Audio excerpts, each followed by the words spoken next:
Hello guys, right away we are going to start 7th poem of 10th class Animals। जो Walt Whitman हैं वो बताते हैं कि I think I could turn and live with animals. Walt Whitman साफ साफ कह रहे हैं कि मैं चाहता हूँ कि मैं अपना रुख जानवरों की तरफ कर लूँ और उनके साथ ही रहूँ। They are so placid and self contained, वो बहुत शांत हैं, आत्मसंतुष्ट हैं। I stand and look at them long and long, मैं खड़ा होता हूँ उनके पास में, लंबे समय तक देखता हूँ। दे do not sweat and whine about their condition. Sweat means पसीना होता है ये, लेकिन यहाँ पर स्वेट मीन्स चिंता करना है और वाइन मीन्स रोना धोना या परेशान होना।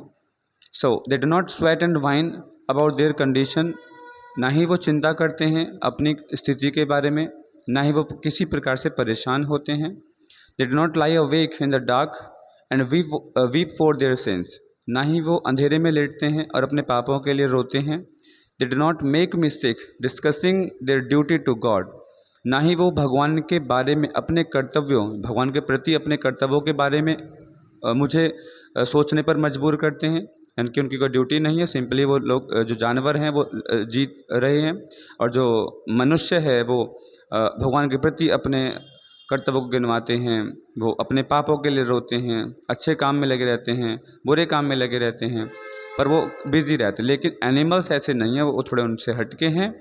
एंड आगे बताते हैं वॉल्ट विटमैन एनिमल्स के बारे में, नो वन इज़ डिससेटिस्फाइड, कोई भी ऐसा जानवर नहीं है जो असंतुष्ट हो।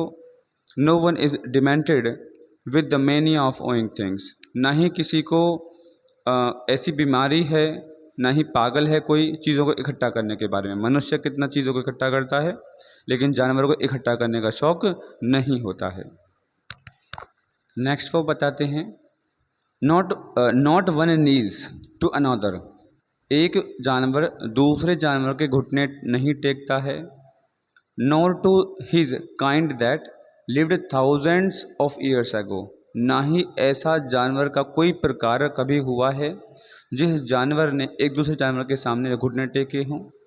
नो वन इज़ रिस्पेक्टेबल और अनहैप्पी, ना ही कोई ऐसा है कि एक जानवर बहुत सम्मानीय है और ना ही ऐसा है कि दूसरा बहुत दुखी है।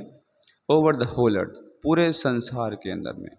सो they show their relations to me, इसलिए वॉल्ट विटमैन बताते हैं कि जानवर अपना संबंध सीधा मुझसे बनाते हैं। एंड आई एक्सेप्ट देम, और मैं उसको स्वीकार भी करता हूँ। They bring me tokens of my self, वो मुझे मेरे होने का एहसास दिखाते हैं। दे एविंस, वे दिखाते हैं them plainly in their position, लगता है कि हाँ ये धरती की धरोहर है, पोजीशन के रूप में है। I wonder where they get those tokens, मुझे नहीं पता ये क्वालिटीज़ उनमें कहाँ से आती हैं। Did I pass that way huge times ago, क्या मैं उस समय क्या मैं काफ़ी समय पहले उस रास्ते से होके गुजरा था। एंड नेग्लिजेंटली ड्रॉप देम, क्या वो क्वालिटियाँ मेरे अंदर से खो गई हैं, न जाने कहाँ खो गई हैं। तो वॉल्ट विटमैन बताने की कोशिश कर रहे हैं कि आजकल मानव के अंदर में जो क्वालिटीज़ हैं वो हट गई हैं। ईमान, ऑनेस्टी है, और ऑनेस्टी की जगह पर डिसऑनेस्टी आ गई है। तो मतलब इन चीज़ों को हमने छोड़ दिया है, और जो एनिमल्स हैं वो सेल्फ कंटेन्ड हैं, आत्मसंतुष्ट हैं, अपनी चीज़ों को संभाल के रख रहे हैं। ठीक है, जो क्वालिटीज़ हैं, जो टोकन्स हैं, उनके अंदर में उनको बना के रखे हुए हैं, और हमने अपनी क्वालिटीज़ को गिरा दिया है, कहीं ड्रॉप कर दिया है। तो वो ड्रॉप की हुई क्वालिटीज़ को ढूंढने के लिए वॉल्ट विटमैन हमसे आग्रह कर रहे हैं। So guys, keep watching these videos because these videos will definitely increase your knowledge. Bye bye.